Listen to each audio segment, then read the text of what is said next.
Good evening, ladies and gentlemen. Welcome to yet another episode of Rendezvous with Anza Saqib on CxO Global TV. CxO Global Forum is a knowledge sharing platform for all C levels across the globe. We take massive pride in contributing to the knowledge economy with our League of Extraordinary Thought Leaders. Today, as well, we've got a very special guest with us. His name is Mr. Asif Saleem. You all must have seen him before as well with regards to a lot of our events. He is a thought leader to the core. And currently, he is, not only a digital innovator, a banking innovator, a startup advisor, and the chief digital officer at Oracle. Welcome to the show, sir. Thank you. Pleasure is mine, Anza. So, what people are more interested in knowing is what is your journey like? Where did it begin and how did you end up here? Okay, so 2 decades of business and technology experience. I started with Pakistan, started with Karachi. After I did my BSc Honors in Business Information Technology, started with Stan Chartered. I think Stan Chartered was a great foundation, a great platform for me. Met some amazing leaders, had some amazing time, a lot of fun, a lot of learning. Fast forward to, I remember 2002, I started the career with them. And fast forward 2005, basically I moved out of Pakistan after I launched internet and mobile banking for Stan Chartered. Then did a lot of roles in the region, was based in Malaysia for a few years. Looking after the overall internet and mobile banking revamp across consumer banking markets. Did that for a few years and then moved to Singapore. Great exposure, again with Stan Chartered, was looking after this whole new concept of digital that has arrived, right? So it used to be alternate distribution channels before then. I still remember those days. And then, worked for close to about, 4 years in Singapore with Stan Chartered. And then realized that basically, banking is very rapidly changing. We were doing a lot of cool stuff at that point in time. We launched Breeze mobile phone banking solution. We did a complete internet banking, mobile banking revamp. Our digital active customers went up from 1 million customers to 4 million customers. So all of these things were happening. And I was very much privileged and lucky to be part of those change, driving those change in a lot of ways. And then moved to IBM, right? I was very much inspired by data, right? And I wanted to basically invest time around artificial intelligence. That's where I joined IBM, worked for IBM for about a few years, had the opportunity to move to Indonesia as well. And then while I was there, I was kind of given an opportunity to be back to Singapore with Oracle, which is where I am now. I head the financial services practice for them as part of the architecture and industry strategy team. Especially focused on interacting and helping all the big banks and insurance companies in Asia Pacific around their digital business end-to-end transformation. So that's where I am today. That's been my journey. Wow, and what a journey of global connectivity, of innovation, and of representing Pakistan in the best way possible. We're very proud of you. But now let's coming back to your current work. Let's talk about what your role entails as a chief digital officer, regardless of the company that you're working with. But what exactly does a chief digital officer do?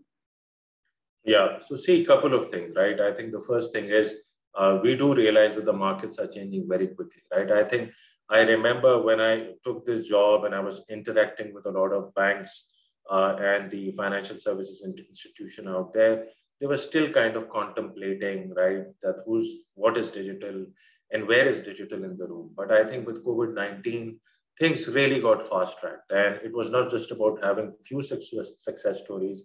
I think everybody then realized that this is the way for things to move. And since then, basically, my role is to now be the best trusted advisor to our key customers across the Japan Asia Pacific region. So I happen to work with a lot of tier 1 banks, tier 2 banks, tier 3 banks that are looking forward, to get some support in terms of what best in breed Oracle technology can provide. Oracle, as we know, is one of the biggest software companies in the world. We've got best-in-class database technology. We've got best-in-class apps technology. We are doing some amazing stuff around data as a service platforms, PaaS platforms. And, we're doing some all very interesting stuff around how, the modernization of technology can enable really interesting platform plays. So that's what we are focused on. And I happen to be part of those teams. I happen to also work with a lot of new age digital banks. So all in all, day-to-day advisor, working with them, helping them basically with all the problem pain points that they have and see what best technology solutions we can provide to help them become successful. Right. It seems like you're creating quite an impact in your own right. So, but I know that you've also been advising a lot of startups. Now, one of the questions that arises whenever we talk about startups is that a lot of startups fail in their infancy. Would you like to shed light upon why this happens and how can startup founders avoid this? So see, yes, at Oracle and outside Oracle, we get an opportunity to interact with a lot of startups, right? Oracle itself has a very extensive startup accelerator program where basically, thousands of startups are part of it, where Oracle is actually helping them with cloud credits and other technology. When it comes to startup founders, right, what I've seen is a couple of things, right? One is basically the quality and the clarity of the vision, right, which the startup founder is trying to achieve. As a technology company that's basically serving more than 400,000 customers globally, we have an opportunity to kind of play our part in there. And we kind of do that with various pull and push initiatives, which kind of help support these startups very quickly scale their technology and bring this technology to our customers. So the first thing is basically clarity of the vision, basically, the founders. The second thing is basically how much, where they are with this journey, right? How much ideas developed, right? In a lot of case, I think the level at which you are right now and the level what it takes for you to kind of bring your startup to the next level demands a very different kind of skill set, demands different kind of challenges.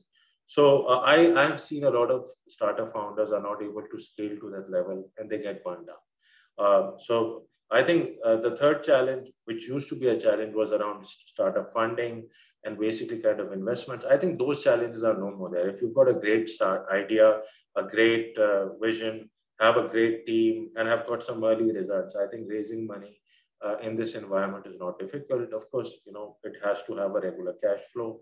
It needs to be, kind of driven by regular cash flow. So these are the three things that I've seen. I think the fourth is basically also, not realizing that speed is everything, right? A lot of times when I've come across people who basically demand a lot of perfection, and when they're kind of engaged with that level of perfection, they kind of, are so consumed internally that's where they kind of also miss the opportunity to scale up. One thing that is really happening these days is if you're not able to scale, and I keep telling this even in front of my customers, any idea, say it be startup, non-startup, because even financial services providers, are starting a lot of new ideas. And if they cannot scale up within the next 3 years, I think then there's every reason that basically your idea is not going to grow, because if you're not able to do that in 3 years, it won't happen. Sure. So we know that the State Bank of Pakistan has recently, started off with RAS, which is their own version of entering into the fintech space. What is your take on it, and how do you see the future of Pakistan in terms of financial technologies? See, RAS, I think, is a great initiative. I must congratulate State Bank for coming up with this great program, because, in a lot of markets where we have seen payment gateways are being set up, which are basically kind of facilitating day-to-day payments in a very fast-track way. And basically, customers do not need to kind of remember the account number, because there are other common identifiers which can then be used. So mobile phone number being one, which is very important, and it has become a common identifier. In Singapore, where I'm based right now, you've got Pay Now, which is something as a capability went live a couple of years ago. It's making such a huge impact, right? Where you can pay anyone, anytime, very quickly. And I think the same is the case.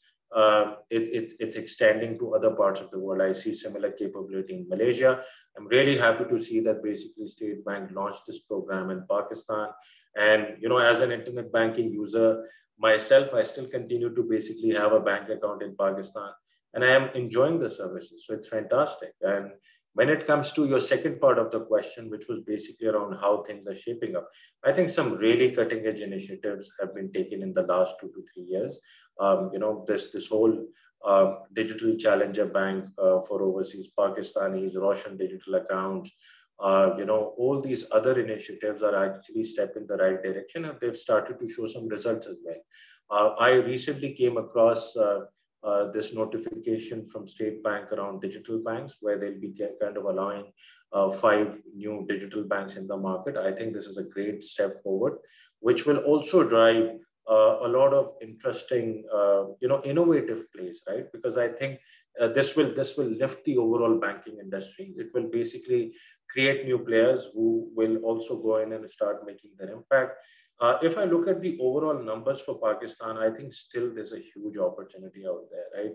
Financial inclusion numbers, in spite of everything else, are at about 50%, which means that, I think probably Pakistan is among the few markets in the world that still has a lot of, non-financially included or non-digitally, I'll not say non-digital included, but non-financially included base. And I happened to attend a conference very recently where World Bank was talking about close to about 1.5 billion to 1.6 billion people globally who are still financially not included, and Pakistan has still close to about 100 million of them. So huge opportunity, and I wish all the best for game-changing digital banks to come in the market. We at Oracle would love to work with such customers. Right. That's quite, lovely and inspiring news after all. We all are looking towards a very bright future for Pakistan. Moving on, a little bit about your personal life. What do you consider your biggest achievement so far? My personal life. Yeah. Okay. I think I would not say that, I think I'm very happy with, where I am today. I think I've been very thankful to God for what I've been able to achieve. But I still believe there's a lot to come, and the best is yet to come, right? So I keep reminding myself every day that, I need to continue to push myself, continue to learn, continue to kind of play an impact as much as I can in bringing the ecosystem together. I'm very inspired. Right. Yeah. I was just going to ask you, what exactly inspires you then? I think the ability to make an impact, right? I feel very happy if a customer comes back and says that, yes, I was struggling through this problem. You basically changed it for me. You proposed a new architecture that has really stepped things up for us. And, we are thankful to you for that. I was very lucky to be part of the kind of advisory team that kind of works with the State Bank on Digital Challenger Bank. I think that gave me a lot of, it inspired me. In my day job with where I am right now, it also provides me an opportunity to work with a lot of very interesting people. I think that inspires me. The ability to kind of spend time with my family. I think working from home over the last 2 years has been great because in spite of all the other challenges, I was very close to my family and I was able to interact with them as and when needed. So I think that's an inspiration. So I think every day I'm really thankful to God for where I am, and I look forward to striving harder and harder. Right. Thank you so much, Mr. Asif Saleem, and it's been an honor speaking to you. I'm sure everyone learned quite a bit from this session, but we have to, end today's session. But upon an ending note, I have to ask you, what do you think is the utility of forums like CxO Global? I think it's a great platform, right? Because what CxO Global is doing, it's basically bringing people together, like-minded people who are all out there to make an impact. And I think the first thing it does, it basically provides a great connecting platform where people can learn from each other, share ideas. The second thing is, I think the way CxO Global is basically kind of innovating, coming up with various interesting platform ideas. I happen to learn quite a few of those things. Knowledge seeking, knowledge sharing, individuals can find a lot of good ideas. So I think that's really great about CxO Global. And I think this is something that needs to be continued. It needs to basically have a lot of stronger local as well as international presence, and I think things can be far more better for this platform. So I wish you guys all the best, and thank you for having me over. Thank you. And I look forward to staying in touch. Hopefully. Ladies and gentlemen, that is all for today. Please keep us updated with your comments and feedback. Until next time.